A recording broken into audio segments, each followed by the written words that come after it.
में अफगानिस्तान में दरियाफ्त होने वाले लिथियम के ज़खायर हों या चाइना की मदद से क्रोकोडाइल की तलाश, अफगानिस्तान में तमाम दुनिया को पर्दाए हैरत में डाल रखा है। लेकिन आज हम इस बारे में बात नहीं करेंगे, बल्कि आज हम आपको तालिबान के ऐसे मेगा प्रोजेक्ट के बारे में बताएंगे जिसकी मदद से ना सिर्फ वो अपने मुल्क को दुनिया की बड़ी ताकत बनाने में कामयाब हो जाएंगे, बल्कि इसके ज़रिए अब वो तमाम दुनिया को बदलने का इरादा भी रखते हैं। प्रोजेक्ट जो ना सिर्फ अफगानिस्तान में तरक्की के नए दरवाजे खोलेगा, बल्कि एशिया की तकदीर बदल कर रख देगा। हम बात कर रहे हैं अफगानिस्तान के कोस्ट टीपा कैनाल प्रोजेक्ट की, जिसके बारे में जानकर तमाम दुनिया हैरान है कि 50 साल तक जंग की तबाहकारियों से मुतासिर रहने वाला मुल्क आखिर किस तरह से इतने वसाइल रखता है कि वो इतने बड़े प्रोजेक्ट को बगैर किसी की मदद के मुकम्मल करने में कामयाब हो जाएंगे। तो नाजरीन, बरसों से गरीबी, जंग और भूख में घिरा हुआ अफगानिस्तान दुनिया की सबसे पहली और बड़ी नहर बनाने जा रहा है। 285 किलोमीटर लंबी और 500 फीट चौड़ी इस नहर का नाम डीपा कैनाल है, जो अफगानिस्तान की तकदीर बदल कर रख देगा। इस नहर को बनाने के लिए अफगानिस्तान की हुकूमत ने किसी से कोई मदद नहीं ली, ना ही कोई इक्विपमेंट और ना ही कोई इंजीनियरिंग टीम। चंद दिन पहले तक तकरीबन 100 किलोमीटर इस नहर की खुदाई की जा चुकी थी। मगर अब सवाल ये पैदा होता है कि अफगानिस्तान को इतनी बड़ी नहर बनाने की ज़रूरत आखिर पेश क्यों आई। अफगानिस्तान को एक मुकम्मल लैंड लॉक कंट्री कहा जाता है, क्योंकि इसके किसी हिस्से के साथ कोई समुंदर नहीं लगता। अफगानिस्तान को Pakistan, Iran, Tajikistan, Uzbekistan, Turkmenistan और चीन की सरहदों ने घेर रखा है, यानी अफगानिस्तान मुकम्मल तौर पर दूसरे ममालिक की सरहदों के साथ है। अफगानिस्तान में 4 बड़े दरिया हैं जिनसे इसे पानी मिलता है, लेकिन ये चारों दरिया अफगानिस्तान के पानी की ज़रूरियात को पूरा करने के लिए नाकाफ़ी हैं।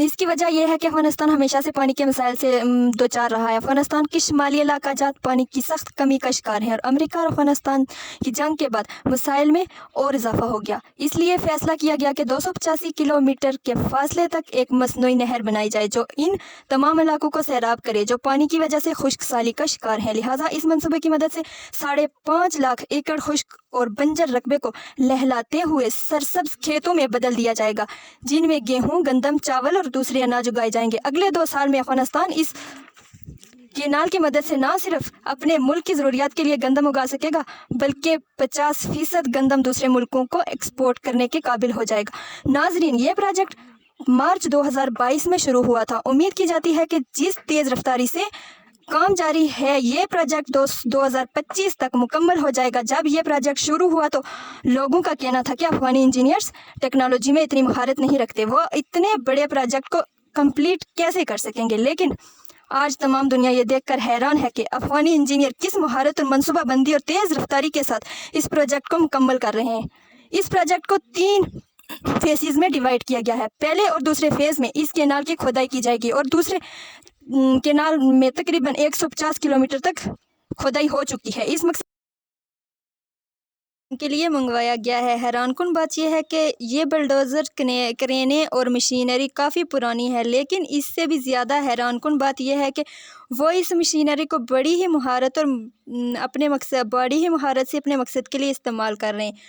तमाम काम एक मनसूबाबंदी और तरतीब के साथ किया जा रहा है। तमाम ट्रक एक लाइन में खड़े होते हैं और इंजीनियर का इशारा पर क्रेनें इनमें मिट्टी डालती हैं।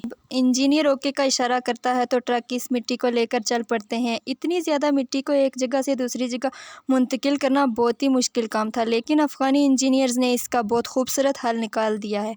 उन्होंने इस मिट्टी को नहर की बाउंड्री पर डालना शुरू कर दिया है। उन्होंने नहर की बाउंड्री किसी कंक्रीट या सीमेंट से बनाने के बजाय नहर से निकाली गई मिट्टी से बनाने की तजवीज़ पेश की है, जिसके 2 फ़ायदे थे।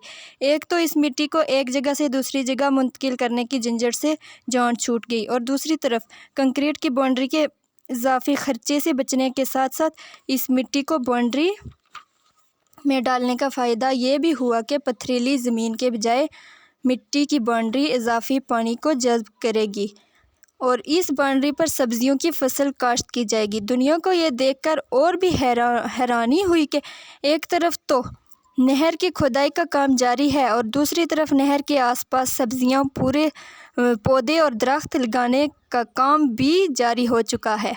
इस कैनाल का काम मुकम्मल होने के बाद वाटर पाइप लाइनों के ज़रिए 5 मीटर के फासले तक इसका पानी पहुंचाया जाएगा।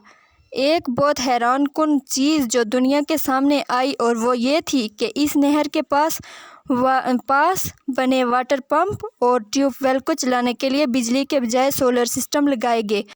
इजाफी खर्चे से बचा जा सकता है। इस प्रोजेक्ट को लेकर मुख्तलिफ लोगों ने बहुत प्रोपेगेंडा किया। इनका कहना था कि अफगानी इंजीनियर्स में इतनी महारत और टैलेंट नहीं है कि वो ऐसे प्रोजेक्ट को हैंडल कर सकें। तो दूसरी तरफ कुछ लोगों का यह भी कहना था कि अफगान ठेकेदारों को वक्त पर तनख्वाहें नहीं दी जा रही, लेकिन इसमें कोई हकीकत नहीं। तजिया नगारों का कहना है कि अगर ठेकेदारों को वक्त पर पैसे ना मिलते तो इतनी तेज़ रफ्तारी से काम कभी मुकम्मल ना होता। ये प्रोजेक्ट अफगानिस्तान में तरक्की और खुशहाली के लिए एक संग मील की हैसियत रखता है, जिसकी मदद से तालिबान खुश्क और बंजर इलाकों को सरसब्ज और लहलाते हुए खेतों में तब्दील कर दें। अफगान चंद सालों में भूख और अफलास से मुकम्मल तौर पर निजात पा लेगा। इनके मकामी लोग भी हुकूमत के इस इक़दाम से बहुत ज़्यादा खुश हैं, क्योंकि इसकी वजह से इनके खेत सरसब्ज और शादाब होंगे और वो माशी तौर पर खुद कफील हो जाएंगे, बल्कि वो दूसरे ममालिक को बहुत बड़ी मिकदार में अनाज एक्सपोर्ट कर पाएंगे, जिससे कसीर तादाद में ज़र मुबादला कमाया जाएगा, जो अफगानिस्तान के दीगर बड़े प्रोजेक्ट पर खर्च किया जाएगा। इसके अलावा यह भी कहा जा रहा है कि इसी तेज़ रफ्तारी में काम होता रहा तो उम्मीद की जा रही है कि अफगानिस्तान आने वाले चंद सालों में एक बड़े ज़रई मुल्क की हैसियत से दुनिया के नक्शे पर उभर कर सामने आएगा। दुनिया के तमाम ममालिक जहाँ अनाज की फसलें काश्त नहीं की जाती और अफगानिस्तान से अनाज हासिल करने पर मजबूर होंगे, और 4 सालों में अफगानिस्तान दुनिया की बड़ी ताकतों के हमरा खड़ा हुआ नजर आएगा।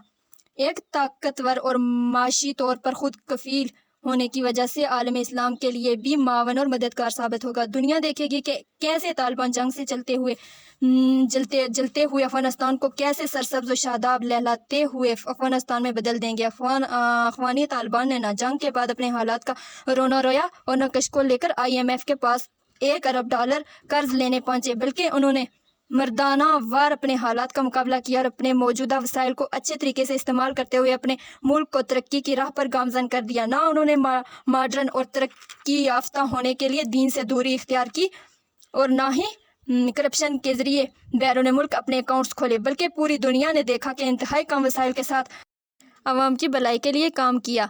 हम जहां एक तरफ अफगानी इंजीनियर्स को महारत और जिद्दत से पुरानी मशीनरी के साथ महारत के साथ काम करते हुए देखते हैं, तो दूसरी तरफ नमाज के वक्त इंजीनियर्स और कारीगरों को तपती रेत पर अपने खुदा के आगे सजदा रेज होते हुए भी देखते हैं।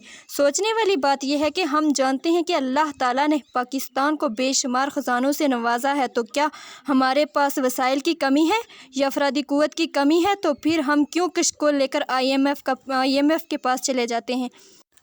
नाजरीन, यहाँ मेरा आपसे सवाल यह है कि क्या अफ़गानिस्तान दुनिया की सबसे बड़ी मैशियत बन पाएगा? अपना जवाब कमेंट बॉक्स में पिन करके जाएं।